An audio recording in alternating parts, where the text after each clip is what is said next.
আমাদের এই শিক্ষাটা ছিল না। এখন তো বুঝতে পারছে মানুষ যে কোনটা কিরকম। বুঝতে পারছে যে ছাত্রলীগ ভালো ছিল, আমরা এটার উপর বিশ্বাস করতে পারবো। তবে অন্য অন্য কোনোটার প্রতি করা আসলে কষ্ট। ছাত্রলীগের মধ্যে অনেক অন্যায় হয়েছে, এবং এটা কারা করেছে সেটা তো সামনে চলে এসেছে। করেছিল হেলমেট পরা ছাত্রলীগে যারা ছিল তারা।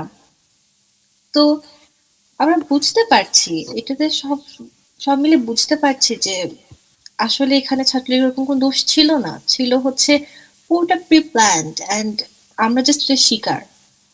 ছাত্রলীগকে তো আবার ঠিক যেভাবে আগে ৭১ কিংবা আগে ইতিহাসের যে সময়গুলোতে যেভাবে রুখে দাঁড়িয়েছিল, যেভাবে প্রতিবাদ করেছিল, যেভাবে শক্ত ছিল, ঠিক এভাবে যদি এখনো স্ট্রং থাকতে পারে, তাইলে অবশ্যই অবশ্যই আমরা জেনজিরা পাশে আছি।